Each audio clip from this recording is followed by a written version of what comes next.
안녕하세요. 크립토 노마드입니다. 자고 일어나서 모니터 바라보기가 겁날 정도의 상황이 며칠째 이어지고 있습니다. 뭔가 그래도 해결의 물꼬를 찾을 수 있으면 좋겠다, 이런 기대감을 갖고 있었지만 불과 하루 만에 상황은 원점으로 되돌아왔고 시장은 더 악화된 모습을 보여주고 있습니다. 비트코인은 16,000달러까지 일시적으로 붕괴되는 모습을 보이면서 올해 최저점을 경신했습니다. 지난 6월의 전저점은 꼭 지켜줬으면 했는데 예측도 대응도 불가능한 상황이 무시무시하게 덮쳐오면서 시장 전체가 아사리판이 된 모습입니다. 이번에 이렇게 비트코인의 고삐를 쥐어잡고 흔든 것은 바이낸스가 FTX 인수를 철회하겠다라고 공식 발표한 것이 결정적인 계기가 됐습니다.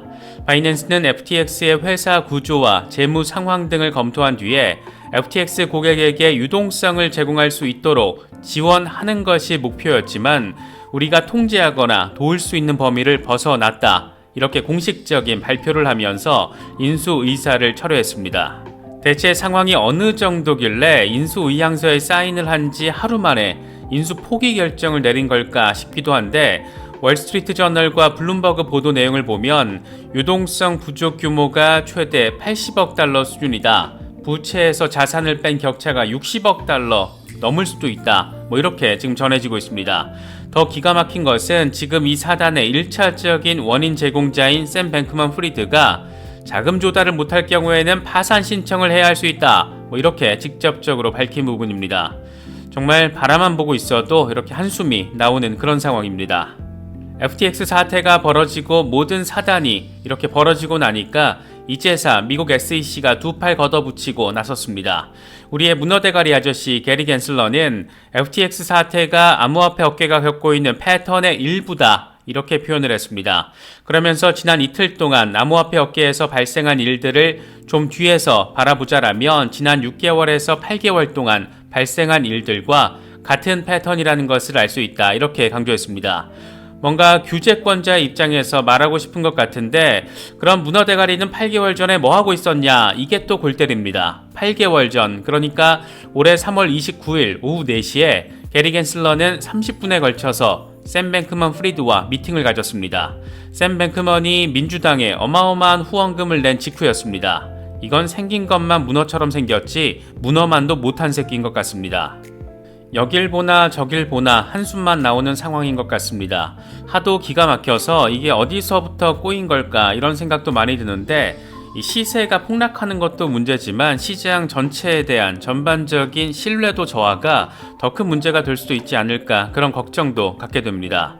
그래도 조금 희망적으로 바라보자라면 몇 달 전 테라 루나 사태가 벌어졌을 때도 암호화폐 시장은 이제 끝났다 이런 말들 많았지만 결국엔 또 시장은 반등하고 지난 여름에 나름의 서머 랠리도 진행됐고 시장이라는 게 원래 그런 것 같습니다. 물론 암호화폐 시장은 아직 과도기적인 시기를 겪고 있어서 더 그런 측면도 있지만 사실 페이스북의 모기업 메타도 상황이 터지면 하루에 20%, 40% 막 이렇게 폭락하고 그러는 시대니까 지금 상황이 미처 짜증나기 일보 직전인 건 맞지만 조금은 더 차분하게 상황을 바라볼 필요가 있지 않을까 싶습니다.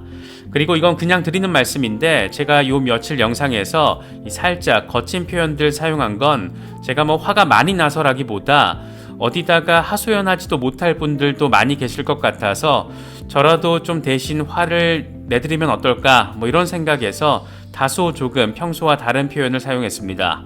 혹시라도 조금 듣기에 불편하셨던 분들은 이런 이유로 그런 것이라는 점 그런 관점에서 이해해 주시기를 부탁드리겠습니다. 그럼 이번 영상 시작하겠습니다. 먼저 비트코인 상황입니다. 개인적으로는 아침에 눈 뜨자마자 아이폰으로 차트부터 보는데 이 차트 숫자를 보고 이게 지금 분명 꿈일 거다, 꿈이었으면 좋겠다 그런 생각이 들 정도의 비현실적인 가격이 현실이 됐습니다. 비트코인은 새로운 연저점을 찍었고 지금은 16,000달러 수준에서 거래가 되고 있습니다. 이게 진짜 무슨 일인가 싶습니다. 공포 탐욕 지수는 하루 전보다 7포인트 빠진 22를 기록하면서 공포 단계가 극단적인 공포 단계로 악화됐습니다. 비트코인 도미넌스는 소폭 하락해서 40%대 초반에서 횡보하는 모습을 보여주고 있습니다. 이번에 비트코인을 이 가격 수준까지 끌어내린 것은 FTX 사태가 다시 시계 제로 상황을 확인했기 때문입니다. 바이낸스는 기업 실사 진행 결과 고객 자금에 대한 잘못된 관리가 확인됐고 미국 관계기관의 조사 소식 등을 고려해서 우리는 FTX에 대한 잠재적인 인수 작업을 추진하지 않기로 결정했다. 이렇게 공식적으로 밝혔습니다. 그러면서 당초 우리의 목적은 FTX의 유동성을 지원해서 고객들을 돕는 것이었는데 현재 상황은 우리가 통제하고 도움을 줄 수 있는 능력 밖에 있다라고 설명했습니다. 대체 얼마나 엉망진창이길래 이렇게까지 표현을 했나 싶은데 바이낸스가 FTX의 재무제표를 검토한 결과이기 때문에 부실의 규모가 생각보다 크다라는 점을 추측할 수 있는 부분입니다. 이에 대해서 블룸버그는 바이낸스 경영진이 FTX의 재무 서류를 검토한 결과 부채와 자산 사이의 격차가 수십억 달러에 달한 것을 발견했다라고 보도했습니다. 부채와 자산의 격차가 60억 달러를 넘을 수 있다. 이렇게 설명을 했는데 쉽게 말하면 재무제표에서 60억 달러가 빵꾸가 나 있다라는 겁니다. 이런 기업이 세계 3위 글로벌 거래소였다라는 게 정말 놀랍기도 하고 이렇게 기만을 했다라는 게 기가 막히기도 하고 그렇게 여러 가지 생각을 갖게 되는 그런 부분입니다. 유동성 부족 규모에 대해서는 월스트리트 저널이 진단했는데 FTX가 고객들의 자금 인출을 요구하는 뱅크런에 직면해서 최대 80억 달러, 우리 돈으로 11조 원 규모의 유동성 부족에 처해 있는 상태이고 이에 따라서 긴급 자금을 수혈해 줄 곳을 찾고 있다라고 보도했습니다. 이 두 가지 내용을 종합적으로 놓고 바라보면 왜 바이낸스가 FTX를 포기했는지 나름 FTX의 엔지니어링 팀이 업계 최고 수준이라서 품을 법도 했고 글로벌 암호화폐 거래소 3위 거래소를 먹는 것도 싸게 먹을 수 있는 것도 나쁜 선택이 아닐 수도 있는데 왜 포기를 할 수밖에 없는지를 너무 쉽게 이해할 수 있는 것 같습니다.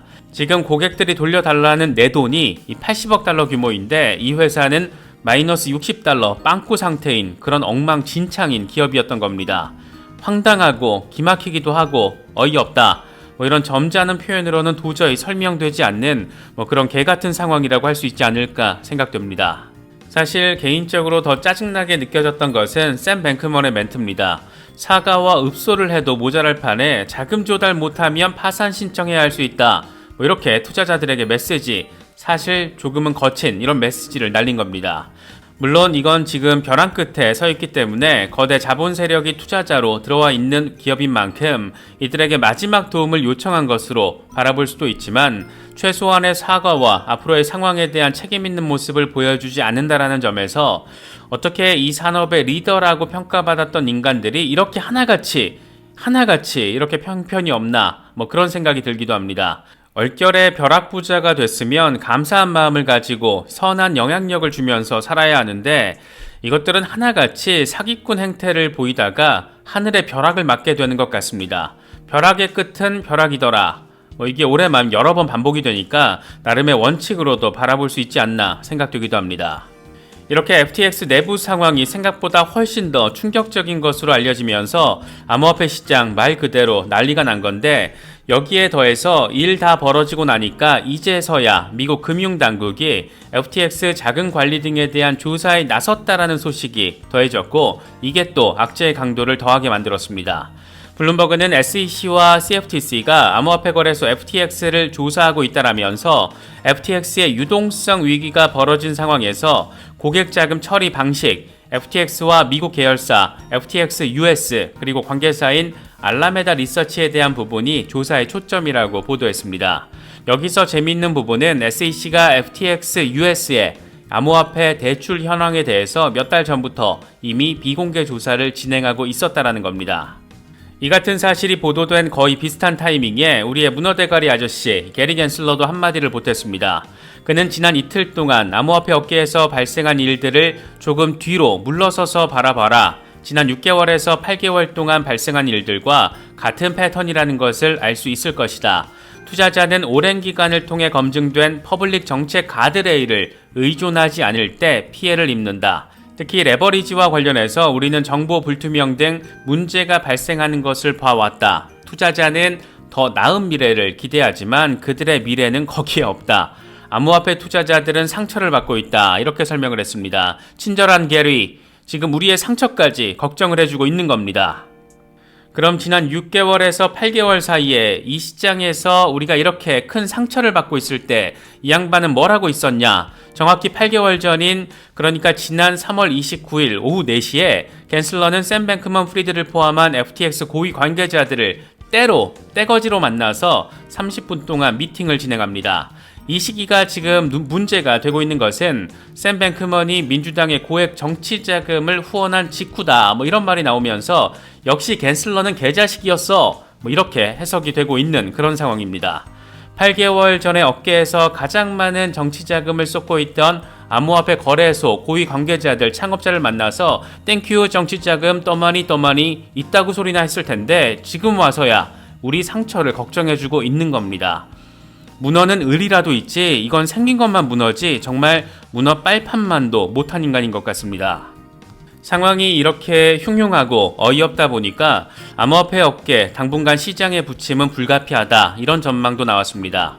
코인데스크는 스마트 블록의 설립자 마크 피델만의 멘트를 인용하면서 암호화폐 시장 신뢰 저하로 인해서 최소 6개월에서 1년 동안 부침을 겪을 것이라고 전망했습니다. 사실 개인적으로는 시세 폭락도 물론 엄청 큰 문제지만 이건 또 우리에게는 저가 매수의 기회로도 작용할 수 있다는 점에서 아주 긍정적이진 않지만 그래도 긍정적인 점을 찾을 수 있는 부분이 있습니다. 하지만 이 암호화폐 시장 전반에 대한 신뢰 저하는 이게 회복까지도 간단치 않을 수 있다는 점에서 장기적으로는 더 큰 문제가 될 수도 있지 않을까 그런 우려를 갖게 되는 건 또 어쩔 수 없는 것 같습니다. 그러면서 바이낸스의 FTX 인수 철회로 인해서 기관 투자자들이 암호화폐 산업에서 자금을 뺄 수도 있다라고 진단을 했는데 이에 대해서 레이어1 블록체인 세이 네트워크의 설립자 제이 조그는 많은 사람들이 돈을 잃을 것이다. 단기적으로 생태계에 재앙이 닥칠 것이다. 기관은 물론 개인들의 암호화폐 신뢰도가 떨어질 것이라고 평가했습니다. 반면 암호화폐 브로커리지 기업인 플로팅 포인트 그룹의 설립자 케빈 마치는 결과가 어떻든 기관 투자자들이 암호화폐 시장에서 자금을 대거 뺄 것 같진 않다. 이미 진출한 기관들은 계속 남아 있을 수 있다. 우리는 여전히 암호화폐에 관심 있는 기관들과 대화를 나누고 있다. 이렇게 설명하기도 했습니다. 간단치 않은 상황이라는 점은 확실하게 느낄 수 있는 그런 부분입니다. 상황이 이렇다 보니까 비트코인 강세론을 견지해왔던 분석가들도 혀를 내두르는 모습입니다. 이게 지금 차트 분석 능력으로는 예측이 가능한 상황 아니다 보니까 어쩔 수 없는 것 같기도 합니다. 먼저 스탁머니 리잘드는 비트코인이 트렌드 라인을 뚫고 내려가면서 일시적으로 17,200달러가 깨졌다. 지금 상황에서 단기적으로 바닥이 어디인지는 예측하기 어려운 상황이다. 이렇게 설명을 했습니다. 머스타시 역시 그동안 꾸준히 강세론을 견지해온 인물인데 비트코인이 17,000달러가 깨졌기 때문에 다음 레벨은 15,800달러에서 16,000달러가 될 것이다. 아마도 여기서는 반등하지 않을까 싶다. 이렇게 분석을 했습니다. 일단은 16,000달러 위로 올라서 있기는 한데 이게 일시적으로 간신히 버티는 건지 반등을 위해서 힘을 모으고 있는 건지 이건 조금 더 지켜봐야 할 것 같습니다. 렉트 캐피탈의 경우에는 월간 차트 흐름을 보여주면서 현재 15,500달러까지 흘러내릴 가능성이 존재하는데 만약 13,700달러 밑으로 빠질 경우에는 더 심각한 상황이 펼쳐질 수 있다라고 설명했습니다. 월간 차트로 보니까 올해 1년 내내 얼마나 험악한 상황들을 우리가 목도해 왔는지 참 선명하게도 보여지는 것 같습니다. 상황이 어지럽다 보니까 이 비트코인 아카이브가 나름 자신의 전략을 설명을 했는데 한번 생각해 볼 만한 것 같긴 합니다. 첫 번째 전략은 별도의 수입이 있어야 한다. 두 번째로는 어디 다른 데 쓸 필요가 없는 돈만 투자해야 한다. 저가 매수를 해야 하고 트레이딩을 하지 말라. 팔지 말고 기다려라. 이렇게 6가지 나름의 유기적인 전략을 설명을 했습니다. 이건 사실 웬만한 초기 매수자가 아니면 실행하기 그렇게 간단한 전략은 아니지만 어느 정도 중장기 대응하시는 분들에게는 생각거리들을 제시해 줄 수도 있지 않을까 생각되기도 합니다. 저도 이런저런 내용들 살펴보면서 하도 답답하게 느껴져서 몇 번을 자리에서 일어나서 서성거리고 한숨 쉬고 필요 이상의 커피를 들이킨 그런 아침이었습니다. 아마 적잖은 분들 비슷한 신경이실 텐데 그래도 정신 바짝 차리고 내가 신뢰하는 프로젝트라면 저가 매수의 기회가 될 수도 있는 만큼 최대한 긍정적으로 시장을 바라보고 대응하려는 노력이 의도적인 노력이 필요한 시기가 아닐까 생각되기도 합니다. 여러 소식들 잘 참고하실 수 있으면 좋겠습니다. 이번에 준비한 영상은 여기까지입니다. 영상이 도움이 되셨다면 좋아요와 구독 또 알림 설정 꼭 부탁드리겠습니다. 영상 제작에 아주 큰 도움 된다는 말씀 함께 드립니다. 언제나 성토하시기를 기원하겠습니다. 시청해주셔서 감사합니다. 지금까지 크립토 노마디였습니다.